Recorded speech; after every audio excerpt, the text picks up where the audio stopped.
The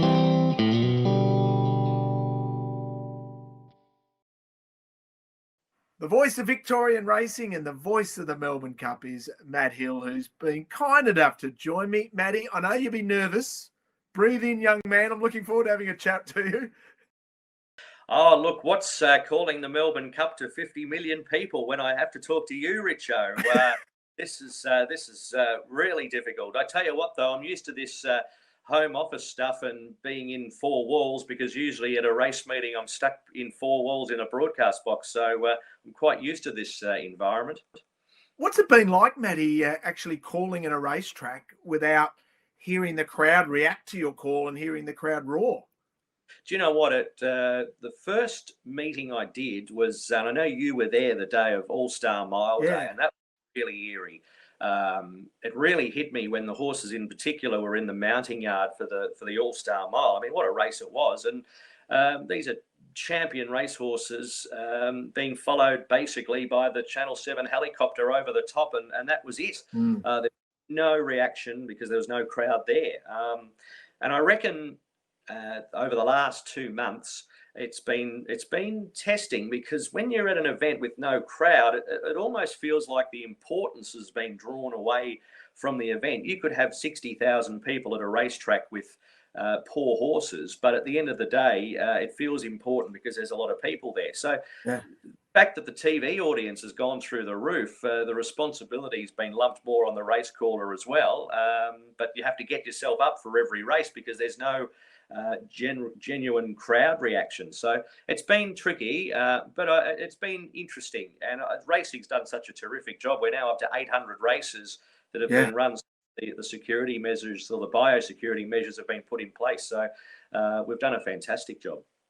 It is remarkable what racing's been able to do. What's also remarkable is the actual art of being a race caller. Yesterday, on a Monday, you got a late call up to jump in the car and zoom up to Ballarat. I listened to all of your calls. You did not miss a beat. And yet there are horses that you hadn't prepared for and you didn't really know. How do you do it? Well, I reckon if you asked every race caller that question, they'd probably scratch their head and say, well, we just do it. You're right. I got the text message at 8:45 to say you're going to Ballarat and the first race is at 12:30. So got into this very seat in the office, printed out the colours, and just had them with me on the way to the track. And it's very much, they say race callers have good memories. I reckon some of us have got bad memories, because you've got to learn something and then dump them for the next race. And I've become very trained to remember things. If you told me something, a story about a colleague or about your running career or anything like that, there'd be a good chance in 30 minutes I've probably forgotten what you told me, because I'm trained to do it. I'm a really good person to tell, because it never gets repeated. It just goes out into the ether. Because the thing is, I've trained the brain to learn and then dump. So I think it's been a lot of training the brain over 20 years, and it's a photographic memory as well. If you asked me, how do you get to, say, somebody's house on the other side of town, I'd probably be able to tell you what the roads look like, but I wouldn't be able to tell you the names of the roads, for instance. So I think it's just a combination of things, and probably a lot of practice as well. But that didn't just happen. That's, as you mentioned, practice. But also it's a combination of the brain, but also your voice. I mean, you've got a great voice. That's just luck, genetics, or can you train that? Yeah, true. I mean, I wish I was brought up looking like Matt Damon as well, but unfortunately that's genetics. Well, there's only a few of us that can. Very true. Funny thing about the voice is maybe that's been trained in some way too. I mean, you can go to things like radio schools and voice training, and maybe the race caller's voice does get trained as you go. But I remember calling my first races at the Hillsville Greyhounds, and I'd never get the tapes out again. I sounded like a chipmunk. It's quite embarrassing. I guess there's a little bit of luck thrown in there too. But it's it's a fun profession. I mean, as much as we sometimes like to make it sound stressful, to get to go to the races 3 times a week, it's you wouldn't swap it. It's fantastic. Where did the passion, though, for racing come from? Is it a family thing? It was, in a way. We have a family friend by the name of Jack Dalton, who was a horse trainer in Bacchus Marsh, still is. And he had a small team of horses, and we'd spend a few weekends up in Bacchus Marsh, my brother and I.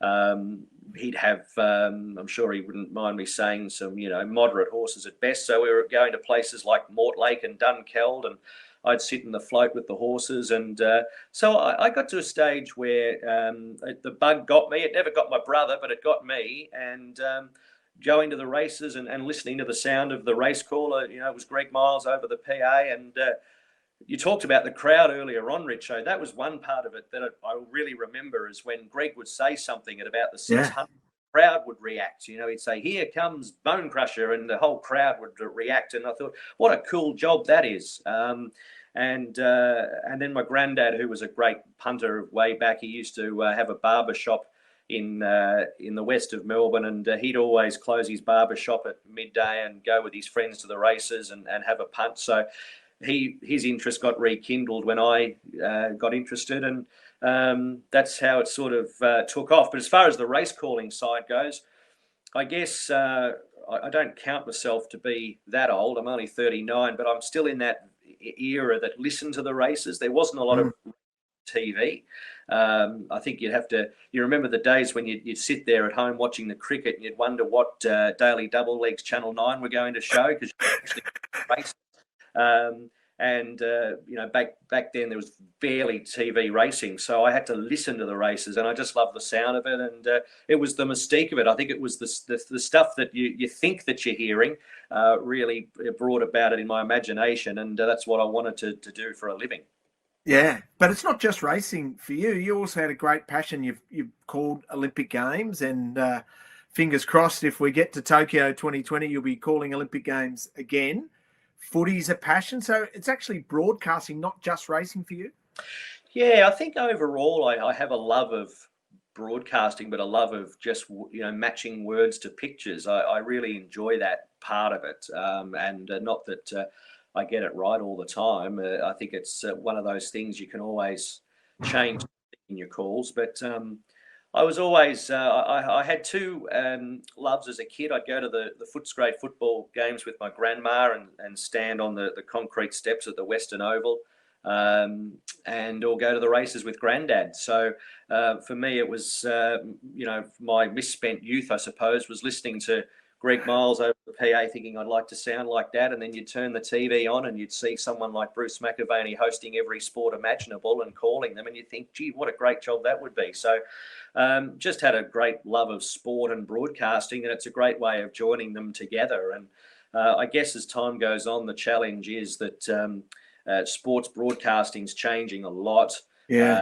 With live streaming and things like that. There's a lot of it. It's very fragmented, but I still enjoy going to things like the Australian Open and Olympics. And football's an interesting one. I got a great kick out of calling football. In fact, I'd come home. I can tell you this. I come home from race meetings usually pretty spent, pretty tired, and don't want to talk and happy just to sit and have dinner. But after calling a football game, I was wound up like a top. I couldn't shut up. I was that excited. It's a thrilling sport to call. So, hopefully down the track do a bit more of it. But it's it's fun. As I say, as you've just said, I don't think I've ever worked a day in my life. But then it must have been an interesting decision for you then to contemplate being a full-time race caller again and sort of putting to side the great passion that you had for other sports? Yeah. Well, I think it was the one thing that you've always got to follow dreams. I'm a big believer. You've got to have mentors. You've got to have idols. You've got to follow your dreams. Ideally, the one dream that I had was to call a Melbourne Cup. I had plenty of ambitions as a kid. I always wanted to call Grand National, and I always wanted to go to an Olympics, but to actually call the Melbourne Cup for me is the ultimate. So when that job appeared, when Greg sort of shocked everybody by retiring, that was the one calling job that I sort of always thought I'd like to have. And even though the responsibility says, feature race caller for Melbourne, in brackets, it sort of should also say caller of the Melbourne Cup. It's such a special race. I didn't realise until actually doing it that how many people do watch the Melbourne Cup, and it's a lovely thing to it's one of those things you can go to someone in the street, Richo, and you might not have ever met them before, but you say that I commentate on the Melbourne Cup and they know exactly what you're talking about. Matty, describe Melbourne Cup Day for you, the build up to the Cup, and then just the moments before all the broadcasts all around the world come to you. Can you describe that to us? It's nerve-wracking, Richo, when you said that, I thought, oh, God. It's nerve-wracking, mainly because of the build-up to it. You feel like you think about it for months, and we probably do in a way. I mean, we're talking about the Melbourne Cup now, aren't we? We've just run the Andrew. So it feels like 6 months of your life is just piled into 3 minutes. So it is nerve-wracking, but it's also one of those positions where you just have to sit back and sort of separate yourself from the whole event a little bit. You've got to, I think to myself, I'm in a box and no one can hear me. Just call the race. Best bit of advice that was given to me was pretend that you're calling the race to your mum. You're just calling it to your mum. That is it. And that's what I think about it. If you were to sit there and think on a daily basis, and you're the same with broadcasting, if you sit there and think every minute of the day that you're talking into a microphone, that you could be talking to thousands of people or hundreds of thousands of people, you'd never do it. You'd be an absolute nerd. So you just try and think, well, I'm doing the same thing as what I did 40 minutes ago when there were 3-year-old fillies at the start for the 1400 metre race. I'm doing exactly the same thing. Just go out and, that's the one thing about the Melbourne Cup is you've got 24 horses to remember, but you've also got to control your nerves a little bit because your nerves affects your breathing as well, and you want to be able to breathe. Ready to go, stalls are back, and they're racing. There's a lot that goes in, and you're pretty exhausted by the end of it because you're just controlling your nerves. And they reckon, Greg Miles always said this, and I agree with him, the easiest race to call for the whole year is race number 8 because you've just knocked the biggest one out of the park, and then you've got 18 runners in the next race. You could have 98 runners. It doesn't matter because it's just the most relaxed race to call. It's blissful. But that split-second decision to say something, Vow and Declare kicks back. He does it for Australia. Vow and Declare kicks.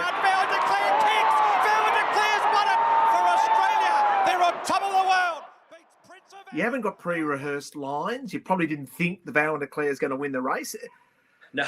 How do you practice that? Is there young callers out there are sitting there thinking, I want to be the next Matt Hill? How do they practice that?